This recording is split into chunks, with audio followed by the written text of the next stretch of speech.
Hello students, continuing with chapter 7 integrals. We'll be now studying the second part of the integral, how to find integrations, that is by partial fractions. In 11th exercise 9.4 we have studied one question related to partial fraction. Now we'll study in detail what partial fraction is and how it can be used in integrals. The first and foremost thing is definitely partial fraction can only be used when degree of the numerator. Degree of the numerator means maximum power of x in the numerator should be less than degree of the denominator. Then only you can use partial fraction. ठीक है, तभी आप partial fraction use में ले सकते हैं. ठीक. What if degree of the numerator is greater than or equal to degree of the denominator? भैया तब पार्शियल फ्रैक्शन यूज में नहीं लिया जा सकता. What you have to do, you should first divide numerator by the denominator. कब तक? जब तक ये कम नहीं हो जाए, जब तक degree of the numerator is less than degree of the denominator. Correct. And then you can use it. ये कब तक डिवाइड करना है? Till degree of the numerator is less than degree of the denominator, and then use partial fraction. ठीक है ना? Then use partial fraction.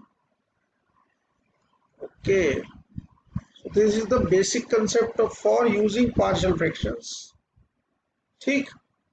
So we will start off with certain kind of examples. There are certain forms in which you can use partial fractions. The first among them is in example 11. It's in example 11 on page 318. It says, what it said, we have to use the partial fraction to find the integral of this particular function of x. Important चीज, क्या इसमें partial fraction ही लगाना है?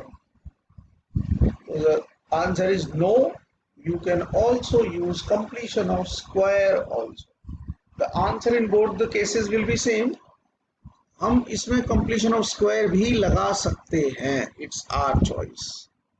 अगर ये under root में होता तो it would not have been a case of partial fractions. Partial fraction सिर्फ बगैर अंडर रूट के फंक्शंस होते हैं, उनके लिए होता है.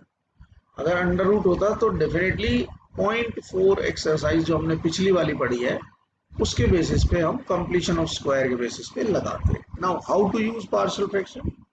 What you will do, let numerator में है 1, करेक्ट है, upon x plus 1 into x plus 2.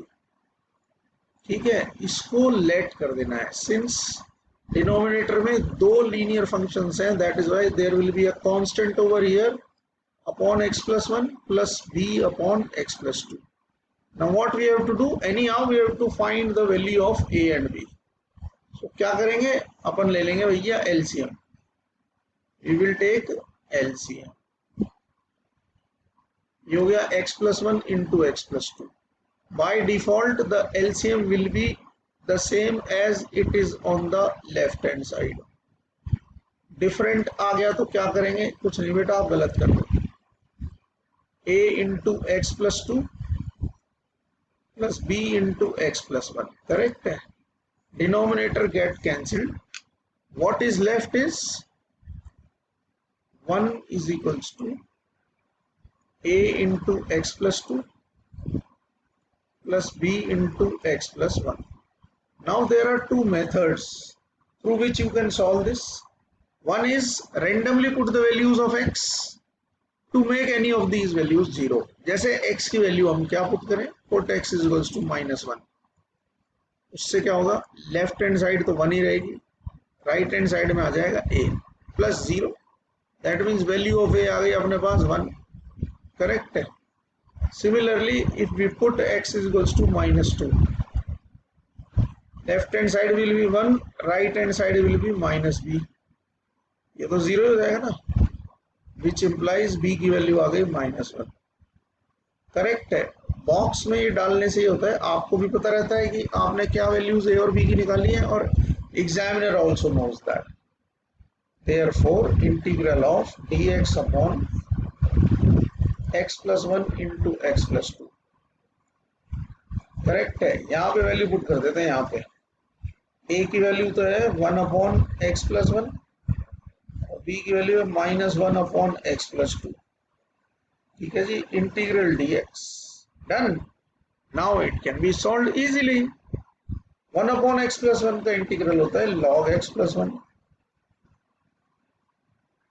1 upon x plus 2 का होता है log x plus 2 plus c। चाहे तो you can simplify more, log a minus log b, log a upon b होता है। This is what the answer is. We can also find the values of a and b through comparing the coefficients। ठीक है, हम वैसे भी कर सकते हैं। Correct. So to find the values of a and b, we have other way also. So I am telling you the other way also। कैसे होगा? a plus b into x, correct बात है, प्लस 2a plus b। ठीक है, हम इसको यहां पे लिख देंगे। क्या लिख देंगे? देखो, हम इसको लिख देंगे 0x plus 1। करेक्ट है। So that if we compare coefficients, compare किया तो a प्लस बी, एक्स के कोफिशिएंट तो है 0 और 2a plus b is equals to है 1। करेक्ट है ना? एक्स के कोफिशिएंट कंपेयर कर दिए और कांस्टेंट कांस्टेंट कंपेयर कर दिए। ठीक बात है। Now we can solve this. You easily know how to solve it, and by solving you will get the value of a as 1 and the value of b as -1। आपको जैसा अच्छा लगे आप वैसे a और b की value निकालें। ठीक बात है। any of these, not both of them, any of these, correct। now let us take one more example। ठीक है, that is example number 13। it says on page number 319, it says we have to find the integral of 3x minus 2 upon x plus 1 का whole square into x plus 3 dx। ठीक है जी। Till now we have studied that अगर linear function एक है, दो है तो a अपॉन b अपॉन, लेकिन अगर एक ही लीनियर फंक्शन बार बार रिपीटेड हो, से फॉर एग्जाम्पल x प्लस 1 का होल स्क्वायर, तो हम क्या करेंगे? तो हमारा लेट करने का तरीका होगा, इसको हमने लेट किया a upon x plus 1 plus b upon x plus 1 का whole square plus c upon x plus 3। ठीक है जी। x प्लस 1 का होल स्क्वायर एक बार होता तो खाली ये और c upon x plus 3, whole square है तो b अपॉन एक्स प्लस 1 का होल स्क्वायर लिखो। Had it been x plus 1 का होल क्यूब तो लिखते a upon x plus 1, b upon x plus 1 का whole square, c upon x plus 1 का whole cube plus d upon x plus 3। यहाँ पर linear function होना चाहिए, उसकी जितनी पावर है उतने कोफिशिएंट्स के साथ, कांस्टेंट के साथ उसको लिख दिया जाए। एक बार, दो बार, दो बार है तो एक बार और दो पावर, होल क्यूब होता तो एक पावर, दो पावर, तीन पावर। करेक्ट है। Now take the LCM on right hand side.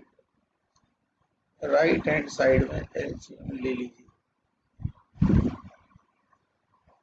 Denominator में वही आएगा जो लेफ्ट हैंड साइड में है, इसमें कोई कंफ्यूजन आपको नहीं होना चाहिए। ठीक है, ये हो गया 3x minus 2। So a into ये बन गया x plus 1 into x plus 3 plus b into x plus 3 plus c into x plus 1 का होल स्क्वायर। ठीक है जी। Denominator gets cancelled. What is left is आप देख सकते हैं you are left with 3x minus 2 is equals to a into x square plus 4x plus 3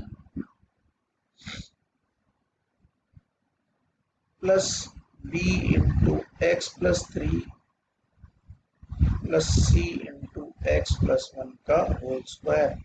So instead of writing x square plus 4x plus 3, मैं इसको भी अभी multiplication of two functions x plus 1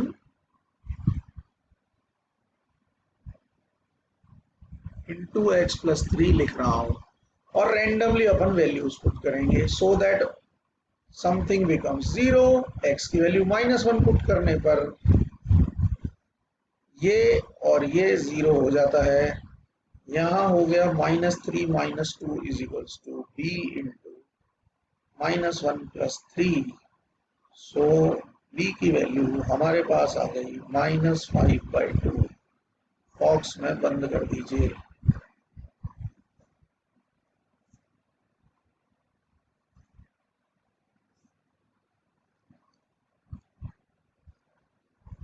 box में बंद किया. So the value of b is 5/2 minus के आ गई. अब दूसरी वैल्यू जो हम पुट करेंगे वो होगी put x is equals to -3. जैसे ही -3 पुट किया ये खत्म ये खत्म. What is left is -9 - 2 is equals to c into -3 plus 1 का whole square which is 4. So c की वैल्यू आ गई -11/4. अब जो वैल्यूज हम पुट कर सकते थे वो हमने पुट कर दी. अब और कोई वैल्यू है ही नहीं अपने पास पुट करने को. नहीं, ऐसा नहीं है. You can put any time a value which is the best value, which is put x is equals to 0. So यहाँ पे आ गया -2 is equals to 0 पुट किया तो 3a plus 3b plus c.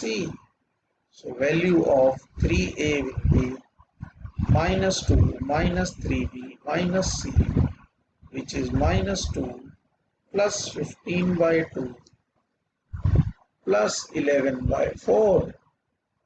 ठीक है. So what is it? Solve कर लेते हैं इसको.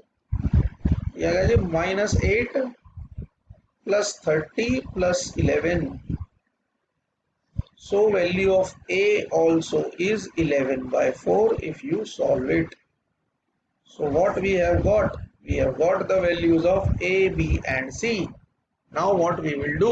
We will put it over here. यहाँ पर पुट करना है जहाँ पर हमने पहली बार लेट किया था. So what we will write? Therefore 3x minus 2 upon x plus 1 का whole square into x plus 3 dx is equals to a, यानी कि 11/4 x plus 1.